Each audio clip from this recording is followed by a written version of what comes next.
भाइयों और बहनों और मित्रों, गर्मी बहुत है, खूब पानी पीते रहिए।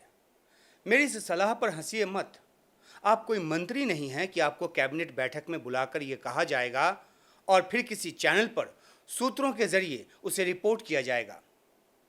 कई बार बहुत बड़ी जिम्मेदारी वाले लोग भी बेसिक बात भूल जाते हैं। उनको बताना पड़ता है। आप तो देश के आम इंसान हैं और इसलिए आपसे मैं एक आम नागरिक होने के नाते गुजारिश कर रहा हूं, पानी पीते रहिए। अगर आप दिल्ली के संगम विहार जैसे किसी हिस्से में रहते हैं या फिर पश्चिमी राजस्थान या फिर यूपी एमपी के बुंदेलखंड जैसे इलाके में जहां पानी की किल्लत हो, जहां लंबे इंतजार के बाद भी आए टैंकर से पानी भरने को जो पाइप निकलते हैं वो मानव शरीर की धमनियों से अधिक नजर आते हों, तो फिर अपने खून का घूंट पीते रहिए।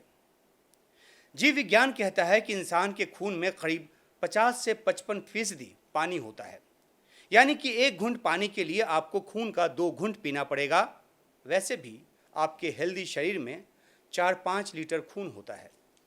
सहेज कर क्या कीजिएगा, इसे किसी क्रांति के काम तो लाना नहीं है। गर्मी में वैसे भी ये खौलकर खुद ही खत्म हो जाएगा, सूख जाएगा।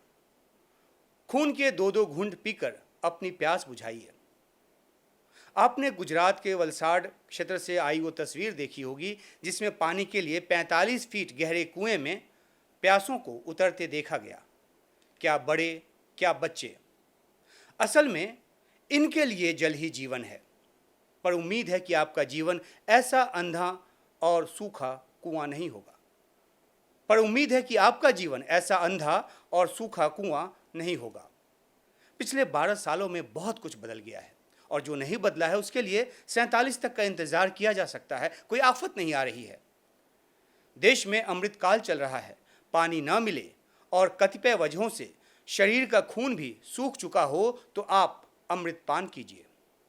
प्यास बुझे न बुझे मन को असीम शांति मिलेगी। मैंने ये वीडियो सिर्फ अंतिम पंक्ति में खड़े देश की जनता के लिए नहीं बनाया है, नहीं बना रहा हूं, बल्कि मुझे इसमें जीडीपी में बड़ा योगदान करने वालों को भी संबोधित करना होगा। सबका साथ, सबकी प्यास का मामला है।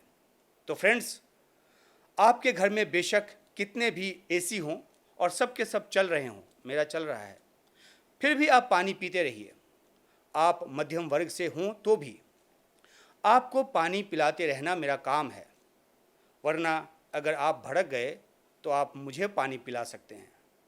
आपको पता ही होगा कि पानी पीते रहने से गुस्सा भी ठंडा रहता है। आपके लिए कुछ और मशवरा भी है। दिन में चिलचिलाती धूप है, लू चल रही है, बाहर बिल्कुल न निकलें। जेब में प्याज रखकर भी नहीं निकलें। घर पर ही रहें। वर्क फ्रॉम होम करें। वर्क नहीं है तो फिर बाहर निकलना ही क्यों। और होम नहीं है तो होम लोन लीजिए। बड़ा से बड़ा घर लीजिए। आपको 10-10 बच्चे जो पैदा करने हैं, समय निकल गया हो तो भी ट्राई कीजिए, क्योंकि धर्म खतरे में है और उसे बचाना है। खैर, बात पानी से शुरू हुई थी तो पानी पर ही रहते हैं। अगर आप इंदौर जैसे शहर में रहते हैं और पानी जो पीने का जो पानी है वो विषैला आ रहा है, तो फिर बिस्लेरी की बोतल ब्लिंकेट कीजिए, पर पानी पीते रहिए। एक और बात, घर बैठेंगे तो आपके शरीर पर चर्बी चढ़ेगी। उसे कम करने के लिए आप खाने के तेल का सेवन कम करेंगे और इससे खाने वाले तेल का आयात खर्च जो है वो घटेगा और आप देश की एक और सेवा करेंगे। वैसे आप देश के किसी भी उत्तरी इलाके में रहते हों, गर्मी की इस चिलचिलाती धूप में बाहर निकलने की ज़रूरत ही क्या है। आप 80 करोड़ में से हैं तो 5 किलो अनाज तो आपको मुफ्त मिल ही रहा होगा। राम के नशे के बाद आराम का नशा लीजिए। राष्ट्रवाद का चिलम भी तो है, जमकर कश लीजिए। बाहर नहीं निकलेंगे तो पेट्रोल डीजल की खपत भी नहीं करेंगे।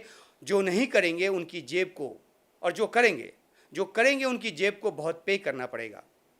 अब आपके पास 2 विकल्प हैं। महंगा होते पेट्रोल डीजल खरीद कर तेल कंपनियों का भारी घाटा पाटिए, या घर बैठे ब्रेड नहीं तो बियर का सेवन कीजिए, फ्रूट बियर का। बापू कह गए हैं कि नशा शरीर और आत्मा दोनों को खोखला कर देती है। आपको इतने तरह का नशा दिया जा चुका है कि अल्कोहल वाले से बचिए, बस नीट पानी पीते रहिए। फिर मिलते हैं।